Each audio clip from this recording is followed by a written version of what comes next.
Oye, País, buenas noches, buenas noches. Oye, País, yo soy Rudy González, gracias por su compañía. En esta hora, como cada noche, aquí por Color Visión, vamos a analizar los temas periodísticos, los temas noticiosos del país y de otras partes del mundo. Tenemos ley de extinción de dominio. El Senado, después de haber impuesto una ley,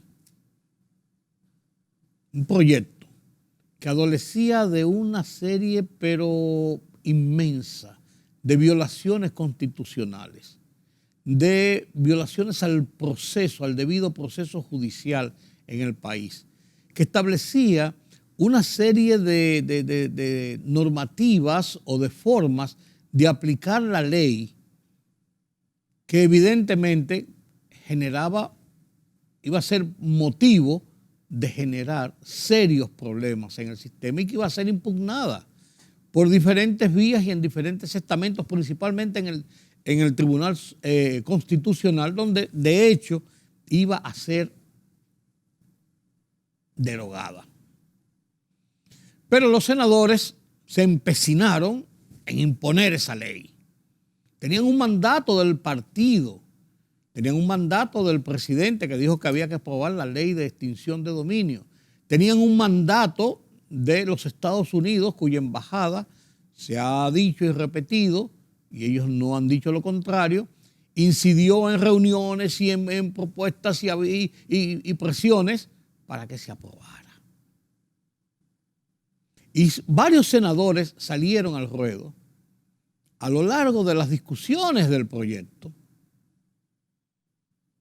en la comisión en que estaba, a decir que los que no estaban de acuerdo con ese proyecto como estaba, era porque eran partidarios de la corrupción, partidarios del narcotráfico, partidarios de lo ilegal. Estigmatizaron a la gente, descalificaron a cualquiera que dijera: espérese, señor, estas cosas no son así. Los más connotados abogados constitucionalistas del país, instituciones de la sociedad civil, instituciones de los poderes fácticos del país, sectores importantes de la prensa nacional, hacían advertencias claras de lo que estaba haciendo el Senado.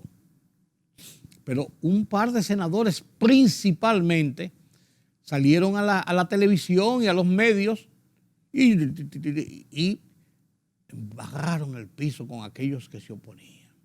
Porque ellos se pintaban como las personas más honestas y se ponían de referencia. Y que esto es una lucha contra la corrupción, esto es una lucha contra el narcotráfico, esto es una lucha principalmente en el lado político, endilgando que lo que había pasado en el escenario político con la corrupción, con los bienes del Estado, tenía que ser conjurado con esta ley. No importa si contuviera esta ley violaciones constitucionales flagrantes y claras, ni siquiera disfrazadas. Y lo aprobaron con la mayoría mecánica. Perdón. El proyecto fue a la Cámara de Diputados. Y en 36 horas desde que llegó a la Cámara de Diputados, a una iniciativa del presidente de la Cámara de Diputados, que yo creo que fue una iniciativa de decisiones bajadas del más alto nivel del partido. Incluso el presidente de la República se reunió con diputados, con senadores, con los presidentes de los partidos, de las cámaras, para hablar del tema en más de una ocasión. Entonces uno deduce que viendo lo que se venía encima, desde la jerarquía del partido y del propio gobierno, se trazaron normas, líneas claras a la Cámara de Diputados de enmendar lo que el Senado había impuesto por encima de todo. y en 36 horas se le hicieron 44 enmiendas al proyecto que los senadores decían que era perfecto, que quien no lo aprobaba en esa forma era porque estaba de acuerdo con la corrupción y el contubernio del narcotráfico. Porque ninguno de los sectores que se oponían o que dieron la voz de alarma del contenido de la ley estaba en desacuerdo con la ley de dominio, con la extinción de dominio. Porque nadie se ha manifestado en desacuerdo con la ley de extinción de dominio, en lo que establece su visión, su propósito. Aunque muchos juristas incluso dicen que todo eso que está contemplado ahí está contemplado en diferentes leyes, pero se quería coger en toda una ley y se hizo. Nadie estaba en desacuerdo, pero sí en las violaciones constitucionales que contemplaba y las arbitrariedades que presentaba en la ejecución de la misma, disparó las alarmas al más alto nivel de la gente pensante, de la gente de los poderes fácticos del país, de los juristas constitucionales, repito. Y la Cámara de Diputados cogió pan y lo aprobó. Y al día siguiente cogió pan y volvió y lo aprobó. Por unanimidad, incluso con los votos de la oposición, porque se habían corregido muchos de los entuertos denunciados. Entonces la devuelven a la Cámara, al Senado. Y a mí me hubiese gustado yo haber estado allí en el hemiciclo. Yo que estuve 12 años cubriendo el hemiciclo como editor político, primero en el Caribe, Teleantillas y el Caribe, cuando Teleantillas comenzó. Y me conozco también al Senado. Me hubiese gustado estar parado en la baranda de atrás o en el palco de arriba para haberle visto la cara a los senadores por la vergüenza que estaban atravesando, por la vergüenza que los diputados le habían estrujado en la cara. Ustedes hicieron un desaguisado y se lo estamos devolviendo para que lo corrijan. Y como no se atrevían a rechazarlo, por las imposiciones que venían que los obligaron a aprobarlo con todo y los desafueros que presentaba,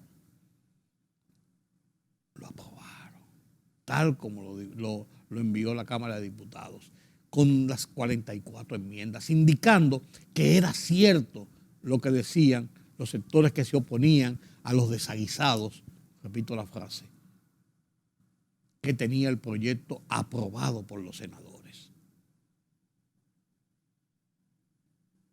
Debía darle vergüenza a los senadores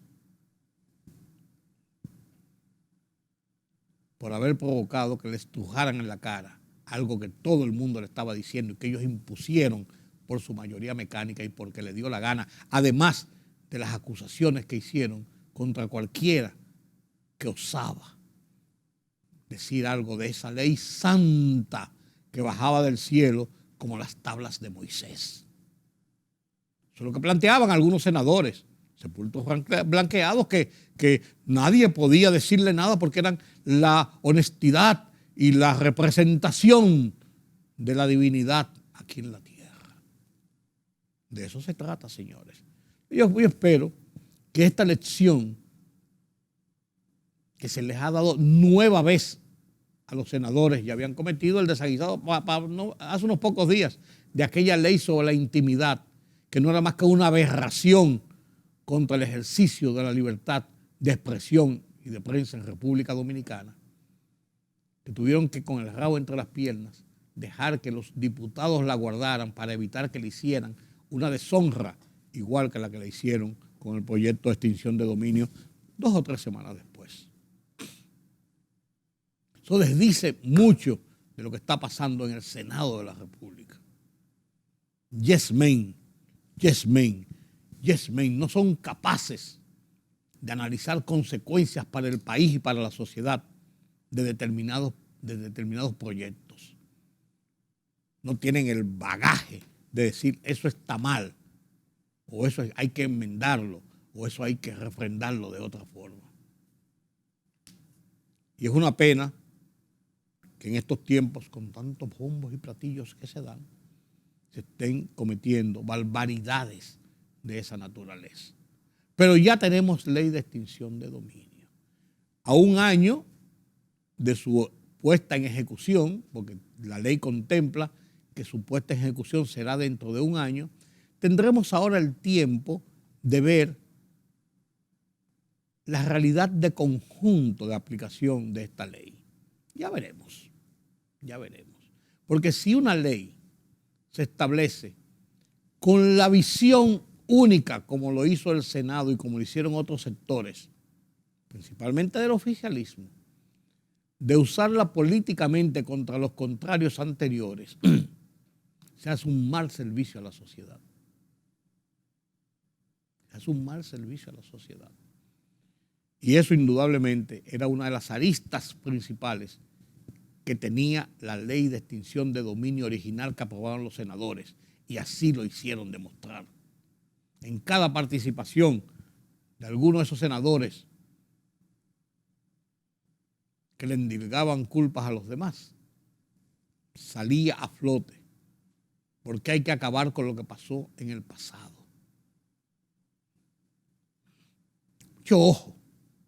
Mucho ojo con estas situaciones. Así no se construye un fortalecimiento de la institucionalidad y la democracia. Así caemos en la retaliación estúpida de sectores. Ya tenemos ley de extinción de dominio. Qué bueno. La embajada de los Estados Unidos salió inmediatamente, nada más acababan de aprobarla, no está ni siquiera promulgada, para felicitar al país y al Congreso Nacional por haber aprobado la extinción de dominio, indicando que era una ley de la altísima prioridad de los Estados Unidos que la impulsaba. Punto y aparte. Los médicos marcharon hoy. Marcharon este miércoles en demanda de atención a los hospitales, de reivindicaciones para su clase, para su gremio, reivindicaciones laborales, de exigencias al gobierno y de atención a los hospitales, que dicen que están desabastecidos, que están en mal estado, muchos de ellos, que no le hacen caso, que les faltan muchas cosas. Entonces uno piensa, ¿qué estará pasando? ¿Por qué? La autoridad dice que todo va viento en popa. El Servicio Nacional de Salud dice que los hospitales están abastecidos, que tienen el personal suficiente, que tienen los equipos suficientes, que tienen los materiales suficientes para trabajar, que todo está bien y que hay nuevos hospitales y que lo que pasó ha sido enmendado. Los médicos dicen otra cosa. A ellos se le unió Andeclip, la gente de las empresas que se llaman clínicas privadas, también pidiendo que la gente de la ARS y las cosas y reclamando sus posiciones. Y yo vuelvo y digo lo que he dicho siempre, para no decir lo que dije ayer o antes de ello, que he dicho siempre. Señores, los paros de los médicos, las huelgas de los médicos, solo contribuyen a agravar la situación de salud de la gente más pobre, de la gente que sufre más y que acuden a los hospitales buscando salud, buscando hasta salvar la vida. Cada vez que esos médicos paralizan las labores, hacen un daño terrible a la sociedad, a esa clase pobre. No dejan de acudir a sus consultas privadas, no dejan de acudir, porque no hacen huelgas en las clínicas privadas, donde incluso los salarios que ganan son por debajo de lo que ganan en el Estado de siempre. Pues ahí no se atreven a hacerlo porque sencillamente los votan y punto. Pero aquí sí. Y no es que no tengan derechos a reivindicaciones, pero la paralización es lo último que debía ocurrir. Como no debió ocurrir tampoco que en esa manifestación del día de hoy la policía los bloqueara. Fueron de la maternidad hasta el Palacio marchando, la policía los bloqueó, le impidió seguir la marcha, que es un derecho constitucional, la protesta es un derecho constitucional, le prohibió la marcha y hubo enfrentamientos hasta con gas pimienta y entre médicos y policías, señor, en plena calle. Miren eso.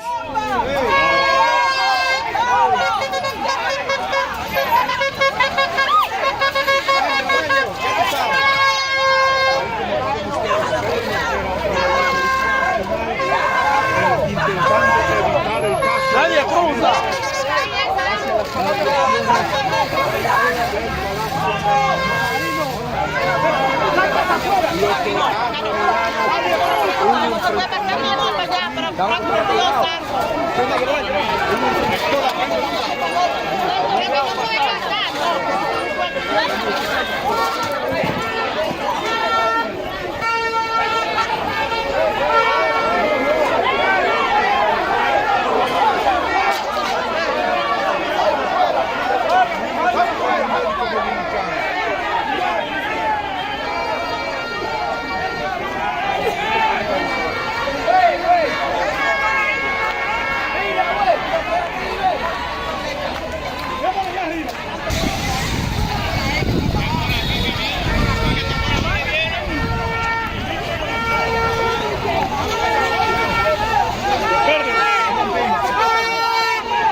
Increíble, increíble.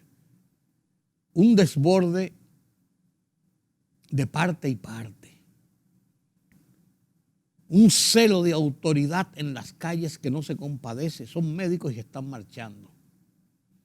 No son los tirapiedras del Aguajo de antes del Liceo Juan Pablo Duarte.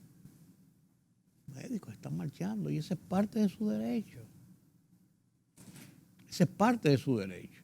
Y así debe ser considerado esa parte de ese derecho que tienen los médicos a expresarse. Lo que no tienen derecho los médicos es a paralizar las labores en los hospitales para salir a marchar y dejar a los pacientes sentados en una sala de espera y las emergencias con una o dos personas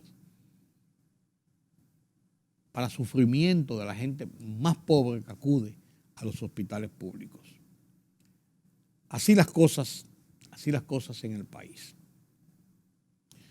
El tema de la prensa vuelve a ser motivo de interés para el Listín Diario. Y en la voz de su director, Miguel Franjul, publica un editorial que se titula Justicia Independiente, Prensa Independiente, y lo comparto con ustedes a continuación.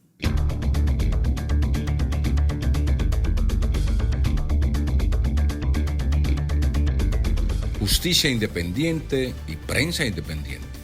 Justicia independiente y prensa independiente constituyen dos fuertes pilares en la lucha contra la corrupción y en favor de la transparencia. La una, custodia de las leyes, y la segunda, guardiana de las libertades públicas, pueden servir de disuasivos y hasta de antídotos frente a los desafueros del poder si actúan en consonancia con sus misiones esenciales. Si la justicia fallara y con ello amenazara de quiebre el modelo de la gobernanza democrática, la prensa independiente no tendría más alternativa que cumplir su sagrada misión de defender el Estado de Derecho con todos los valores que ayudan al sustento de las libertades públicas, entre ellas la de expresión del pensamiento. Pero si fuese lo contrario, es decir, si la prensa claudicara y se adocenara al poder, entonces sí se podría decir que la democracia estaría perdiendo sustentación y al borde del abismo. En los tiempos actuales, la sociedad dominicana ha comenzado a apreciar el valor de una justicia independiente para disuadir y castigar la corrupción y para ir restableciendo el respeto a las leyes y a las normas de coexistencia de un conglomerado civilizado, lo que no tenemos hoy. La prensa independiente puede ser un ariete vital en este compromiso, poniendo al descubierto las anomalías que dañan el ideal del Estado democrático, que no es más que la combinación de libre elección de autoridades, una relación de contrapesos en los poderes del Estado y una ciudadanía capaz de debatir sus ideas sin censuras ni miedos y de reclamar a los gobiernos la merecida atención a sus necesidades y aspiraciones. En los países donde los poderes públicos y la prensa quedan sometidos a la voluntad de un dictador, las libertades y los derechos ciudadanos quedan asfixiados. El resultado es un cuadro atroz y penoso de estrecheces, limitaciones y peligros contra los que osen repudiar tal estado de cosas. El Listín Diario, que la próxima semana arribará a su 133 aniversario, ha sufrido los sinsabores de los regímenes autoritarios, resistiendo múltiples presiones y castigos, pero también ha recibido la recompensa de una opinión pública que, al reconocer este ejercicio del periodismo con independencia y fe en la patria, nos premia con su lealtad y confianza. Por eso, nos ufanamos de ser cada día el periódico de todos los dominicanos.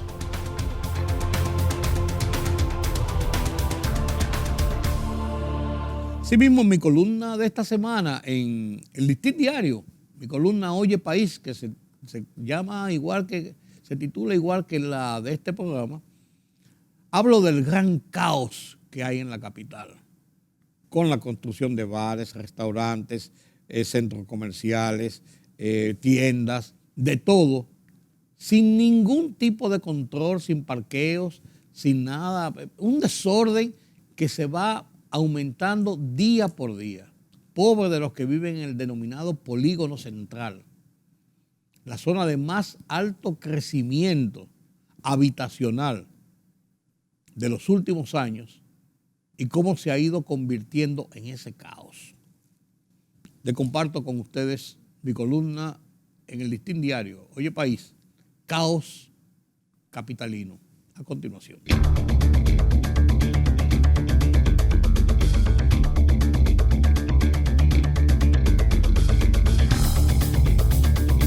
Cuando le montan un restaurante, una cafetería, una tiendita frente a su casa o en la cuadra donde está su vivienda, usted podría pensar que tendrá a la mano unos servicios que puede necesitar. Pero no se imagina el suplicio que le espera. Su tranquilidad y o seguridad quedan comprometidos y con tendencia a deteriorarse. Es lo que ocurre en la principal zona de desarrollo residencial de la capital. Naco, Piantini, Serrayes, Evaristo Morales, Fernández, Julieta, Paraíso, por ejemplo, donde cada día se levantan nuevas y modernas torres de apartamentos. Este desarrollo ha llevado a la instalación sin control de todo tipo de negocios que reciben los permisos para operar un restaurante, un bar, una cafetería, una tienda, un colegio, por ejemplo, sin que dispongan de los servicios mínimos, parqueos, control de ruidos, basura, agua potable, teniendo los residentes que soportar las groserías de esa nueva plaga que se denomina valet parkings, y o los insultos de taxistas que traen y llevan pasajeros a esos negocios y o las insolencias de los deliveries. La alcaldía, la policía, los DGCET, bien gracias. Salté de susto y espanto cuando visitando unos familiares en Urbanización Fernández, escuché detonaciones alrededor, pero no, eran unos trabajadores que en plena tarde de domingo desmontaban utensilios de catering en la marquesina de una casa convertida en negocio, mientras un furgón de 40 pies restringía más la estrecha vía. Es un caos capitalino que va en progreso rápido y que apunta a una arrabalización peor de la que hoy sufrimos. Y no se queje, porque lo estigmatizan y descalifican como opositor a la gestión.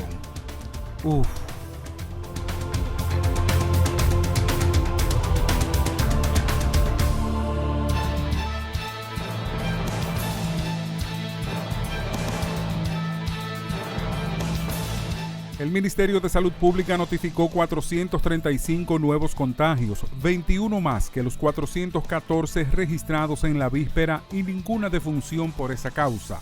El total de muertos por COVID-19 en el país se mantiene en 4.383, el 24.62% de los cuales era hipertenso y el 15.90% diabético. El pueblo dominicano ha exigido durante mucho tiempo el fin del crimen organizado y la corrupción y hoy el Congreso tomó uno de los pasos más importantes en esa dirección en la historia del país. Con estas palabras, la Embajada de los Estados Unidos saludó la decisión de aprobar la Ley de Extinción de Dominio por parte del Senado de la República Dominicana, al tiempo de manifestar que están preparados para apoyar la aplicación de esta norma.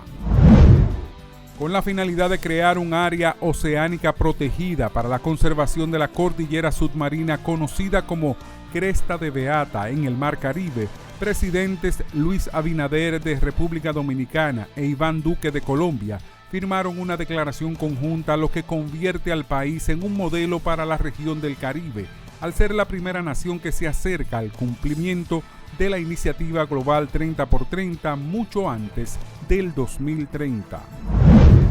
El gobernador del Banco Central, Héctor Valdés Albizu, informó que las políticas económicas adoptadas por el gobierno lograron que la inflación interanual registradas en los meses de mayo y junio fuera inferior a la presentada en abril, por lo que se espera que este comportamiento continúe en lo que resta de año y converja en el rango meta del Banco Central de un 4%, más o menos un 1% durante el 2023.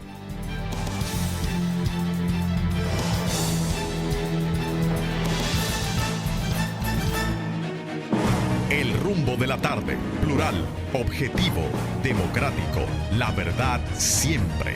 Con tres verdaderos profesionales del periodismo y la comunicación, Georgie Rodríguez, Juan TH y Rudy González. Los Poderosos.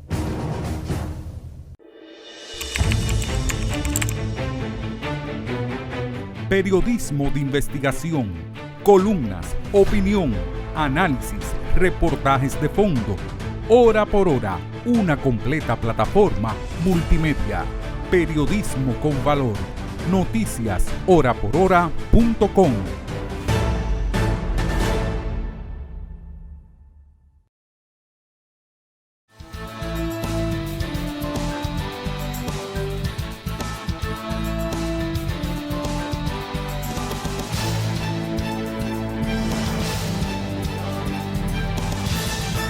Gracias por continuar con nosotros aquí en Oye País. Conversamos sobre la economía.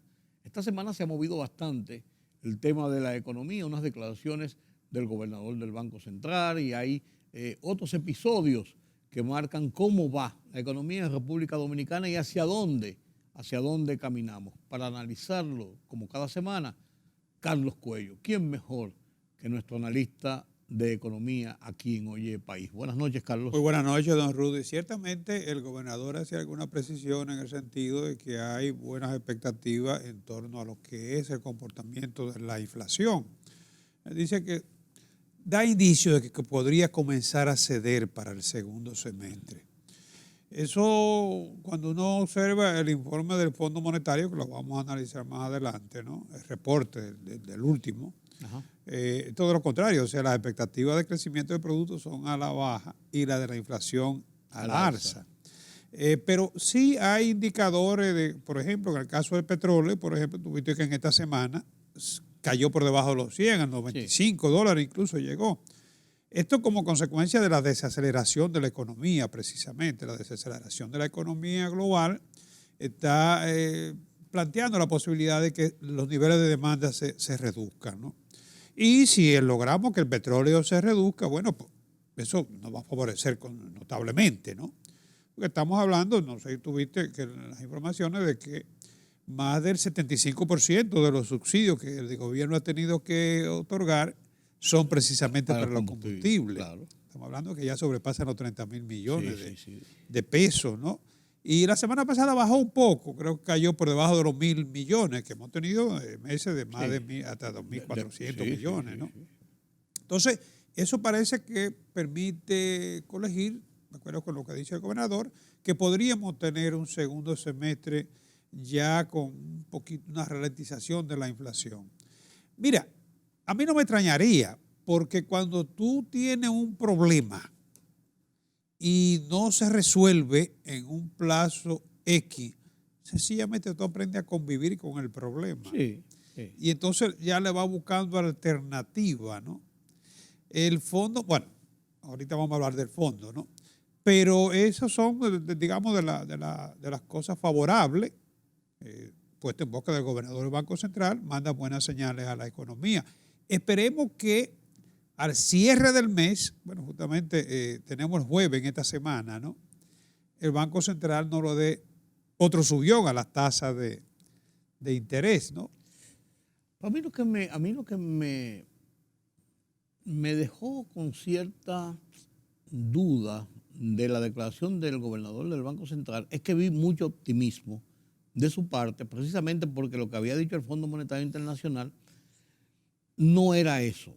Pero al gobernador decir, no que vamos a por encima o por debajo de las expectativas del 9% de la inflación, sino que vamos a estar a como la promovimos entre 4 y 5, uno arriba, uno abajo. Creo que es muy optimista. Me parece que el optimismo, después de lo que ha pasado en los primeros 6 meses, caer de una forma brusca para llegar a esos niveles, me da la impresión de que es mucho más optimista. A veces para tú mandar confianza tiene que ser muy optimista. Bueno, si lo vemos de esa forma, yo lo entiendo. Cuando Que tenga una reducción del 9 que se había planteado, yo lo entiendo, pero cuando vi a la mitad prácticamente me dio como... Sí. como pero eso te ha pasado a ti, me ha pasado a mí, que hemos ido a cuidado intensivo a ver a alguien y para darle confianza a quienes debemos llevarle aliento, ¿no? Decimos, no, él se va a superar. Claro. Hasta un movimiento de mano, ay, mira, está mejorando. Sí. Pero hay gente que va y le dice, mira, ese color que tú tienes en el lecho ahí, en el hospital, le dice, ese color que tú tienes en la cara a mí no me gusta. Yo tenía un compadre que a los 10 días se murió, ya estaba así deteriorándose como tú vas.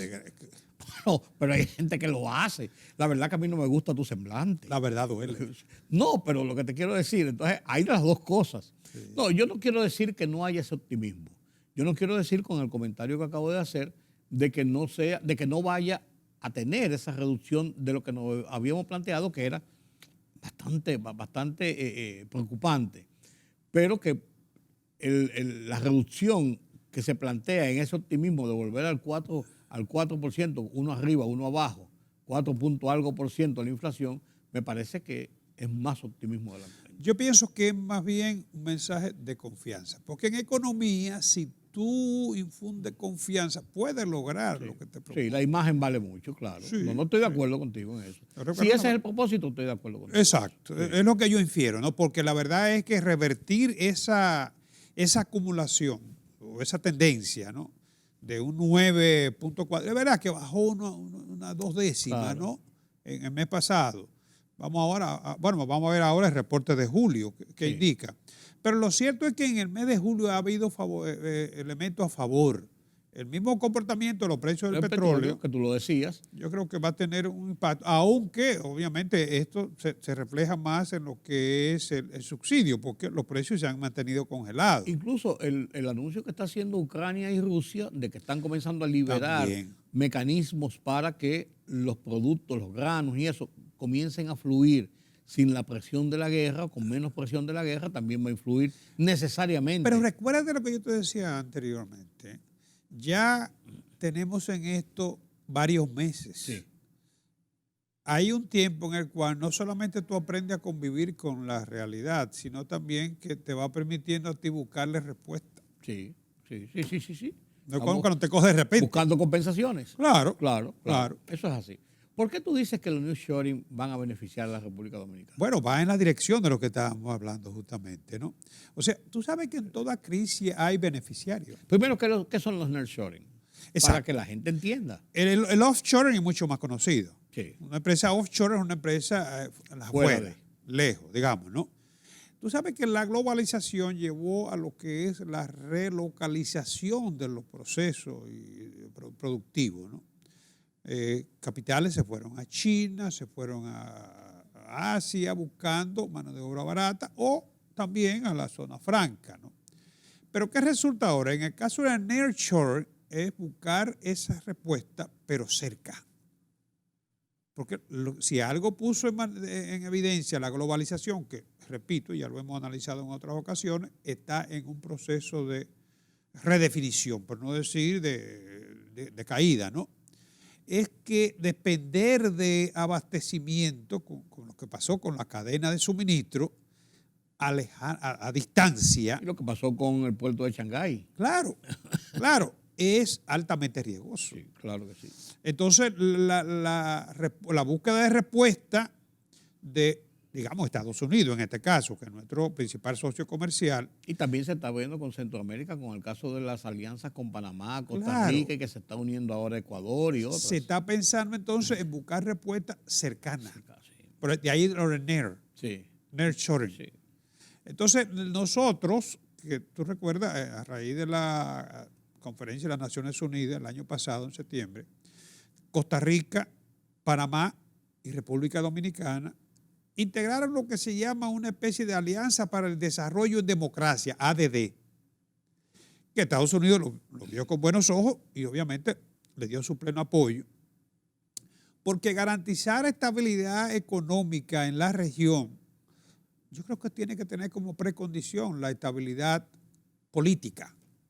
Correcto. Para nadie es un secreto que estos son los tres países que disfrutan de mayor estabilidad política en la región.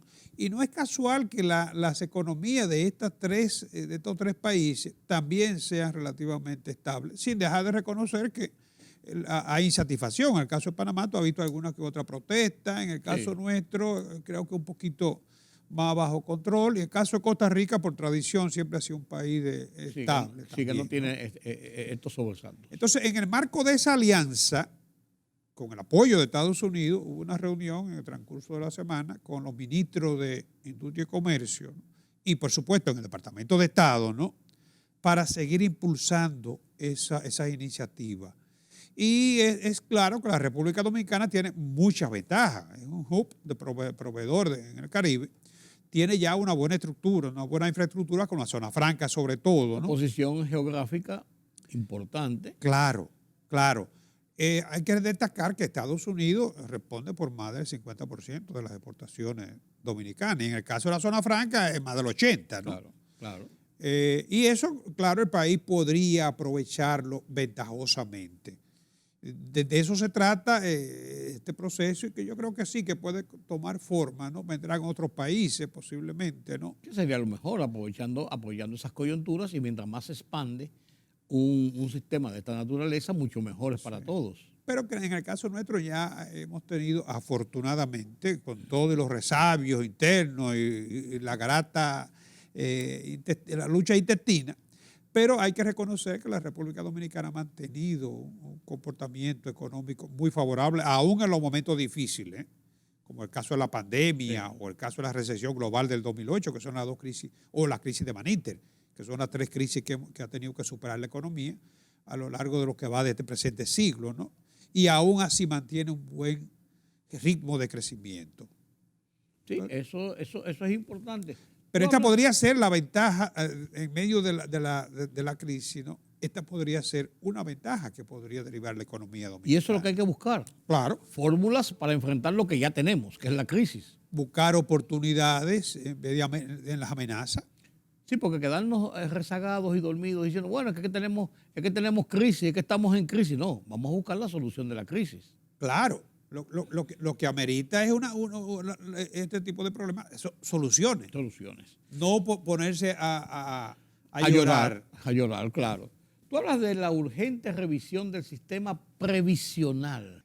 Hubo un documento de la CEPAL, Comisión Económica para América Latina, en el que se analizan los diferentes sistemas de pensión de la región, no solamente el dominicano. Carmelo Mesa Lago, que es un experto en la materia, ¿no? Y fue de los diseñadores de modelos chilenos. Él es chileno, por cierto, ¿no? Entonces, en ese informe se analizan los diferentes sistemas previsionales en la región. Lamentablemente, el nuestro saca una nota muy mala. Muy mala. Sí, porque en primer lugar se resalta la dispersión.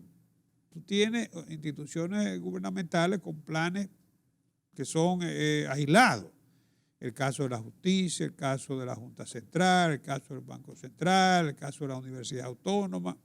Por el otro lado, tú tienes muchas pensiones solidarias del Estado. Tú ves que a cada rato que pensionan cuántos periodistas, que yo cuántos. Van 35.000 pensiones que ha otorgado el Poder Ejecutivo en los últimos 2 años, según vi una información oficial. Exacto. Entonces, por el otro lado tenemos el sistema, específicamente ahí donde ellos enfocan más, el de capitalización individual, que representa entre el 75 y el 80% de lo que son los sistemas de pensiones, ¿no? Y es el que dispone de la mayor cantidad de recursos acumulados, porque se maneja un portafolio de inversión activa, que una de las críticas es que ese portafolio está concentrado en un 89% entre el gobierno, título del gobierno, y depósitos en instituciones financieras. O sea, muy concentrado. La concentración potencializa el riesgo, ¿no? Otra de las críticas que se hace es que hay una parte, hay un segmento que no va a acumular lo que le llaman tasa de reemplazo, ni un 27% de lo que sería su pensión, cuando la OIT habla de mínimo un 45%. Lo cual es muy serio, ¿eh? Claro, porque entonces tú cuando más necesitas, cuando ya llega la edad de retiro, entonces no solamente te va a recortar los ingresos, sino que van a ser insuficientes. Entonces, esos son de las críticas que se hacen, ¿no? Lo otro es que de la población, digamos, formal, porque la que tiene acceso a la seguridad social a través de un empleador, es la formal, entre lo que son los inscritos, ¿no? Y los cotizantes, es menos de la mitad que está cotizando. Sí. Pero hay un dato también ahí, y es que los atrasos que los empleadores no reportan, que hay empleadores que no los reportan. No lo reportan, claro. Y sí se lo descuentan a los empleados. Entonces, esos atrasos dice que representan alrededor del 80% de lo que hay acumulado. Sí. Y los otros días lo que se hizo fue una ley quitándole Sí. los recargos, buscándole una Un salida, bajadero. ¿no? Exacto, un bajadero. Entonces, fíjate que es preocupante que la tasa de reemplazo sea de un 27%. Eso es pírrico. Oye, ni siquiera la mitad, ¿no? Eso te iba a decir. Entonces, respuesta, bueno, en este caso habría que darle cobertura con lo que son las pensiones solidarias. Quienes no alcancen a cubrir, digamos, el sueldo mínimo, que está por debajo. Entonces, sería una pensión solidaria complementada, por supuesto, por el Estado, ¿no? Pero ¿de dónde van a salir los recursos? Eso te iba a decir, ¿de dónde van a salir? Estamos peleando todavía, estamos en un 14% de presión tributaria. Podría ser un impuesto específico, ¿no? Para evitar que tenga otro uso. Pero tendría, como quiera, un impuesto. Es un impuesto como quiera, claro. Entonces, lo otro, se ha mantenido por 20 años la cotización, en torno a un 10%, con un 75% de los patrones y un 2.5% los empleados, ¿no? Pero si se aumentara la cotización, podría aumentar la parte acumulada. Claro. Otro problema es la edad. Que la gente está viviendo más de lo que eran 20 años las expectativas de vida. Sí. Entonces tú tienes ahí 30 años de cotización o creo que tiene 30 años, 300 sí, cotizaciones. más o menos 30 años, sí. 300 cotizaciones o 60 años de edad. 60 años. 60 años de edad. Cuando hoy en día a los 60 años sigue siendo ya una persona adulto mayor. Adulto mayor. Sí, no es una persona, ya no es un viejo. Ese es un problema que no solamente nosotros lo confrontamos. Sí. No, es que la expectativa en el mundo ha aumentado. Y cuando se habla de aumentar la edad, la gente que piensa en morirse, claro, protesta, ¿no? Entonces, esos son de los problemas que todos los que se mencionan en esa ley hacen señalamiento en el sentido de la concentración de las inversiones y de la concentración también de la administración, que aunque hay 7 administradoras de los fondos, pero hay 2 que tienen más del 50%. Así es. Entonces, cuando se habla de concentración, ¿por qué? Bueno, puede ser preferencia de la gente, porque es verdad, la gente entre una AFP Peravia, o por poner un nombre cualquiera, y una AFP de uno de los grandes grupos económicos, bueno, lógicamente la gente piensa en que van a estar más seguros, claro, grupo económico, ¿no? Por lógica. Pero lo cierto es que con la revisión de la ley que se está haciendo de la ley, son 20 años ya, ¿no? Sí. Deben, ¿Qué tienen que hacer? Hay que hacerlo. Deben hacerse los ajustes necesarios. Sí. No tiene nada de malo que las AFP obtengan ganancia.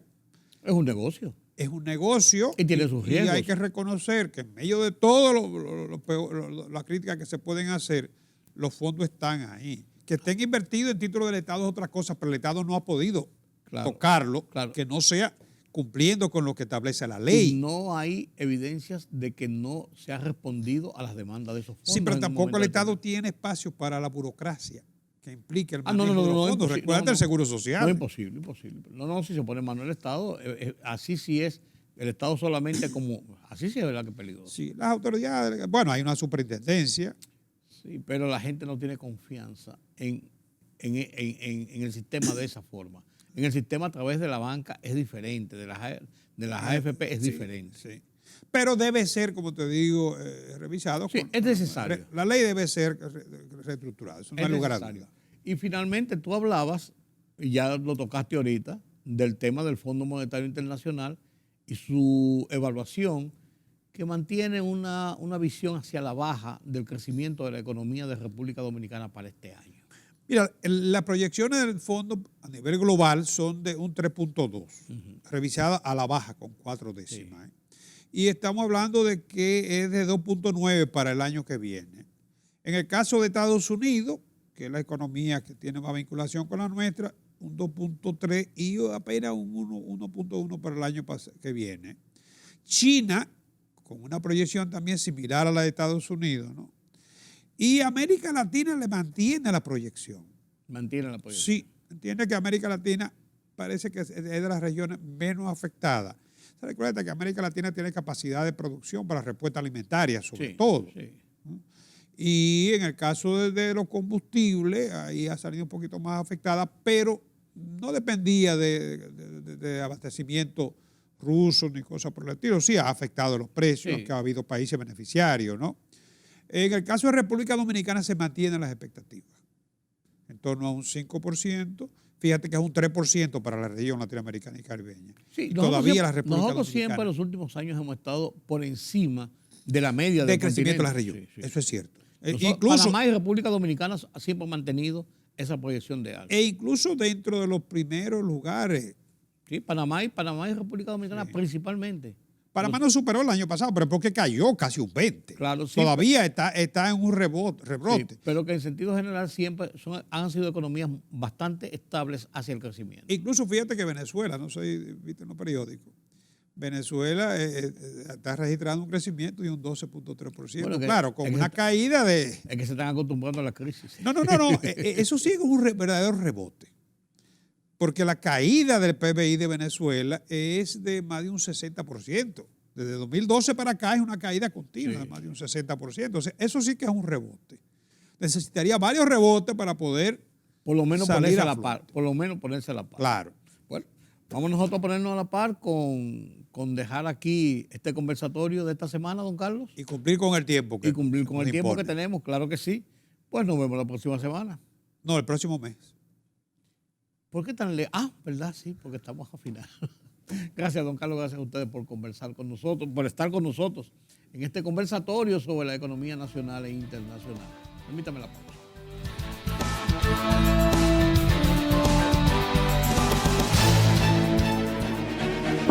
El rumbo de la tarde, plural, objetivo, democrático, la verdad siempre. Con 3 verdaderos profesionales del periodismo y la comunicación, Georgie Rodríguez, Juan TH y Rudy González. Los Poderosos.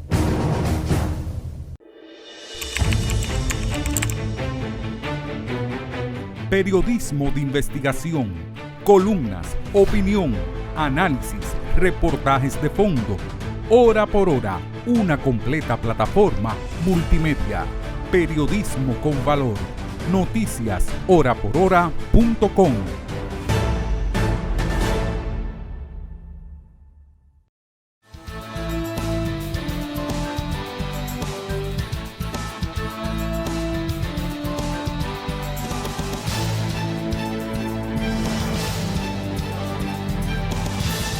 Rusia y Ucrania parecen estar en un acuerdo para abastecer los mercados mundiales, principalmente de Europa, los mercados mundiales, con granos y con otros tipos de alimentos que han sido restringidos por razón de la guerra. En Haití sigue la violencia, quemaron un tribunal, nada más y nada menos que las bandas de delincuentes que tienen el control de las calles haitianas. Con estos y otros temas, Pedro Vargas nos presenta las internacionales desde la redacción central de Oye País.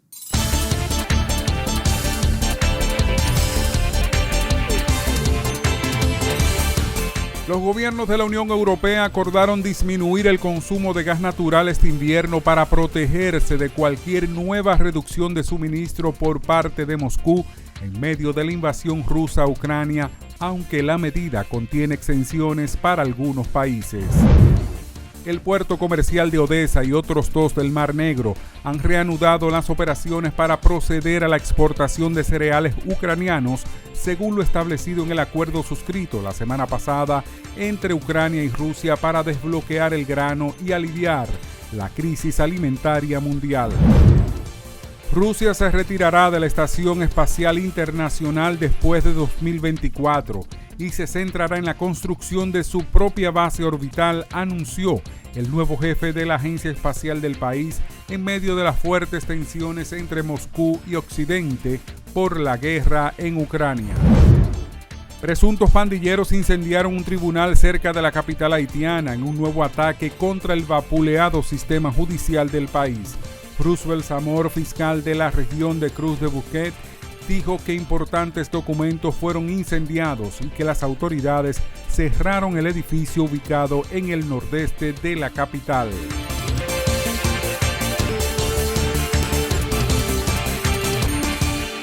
Si llegamos al final de esta emisión de Oye País, qué semana más caliente, señores, qué semana más caliente, con todo y lluvias. Gracias por su compañía como cada noche aquí en Color Visión. Yo soy Rudy González. Nos vemos en la próxima.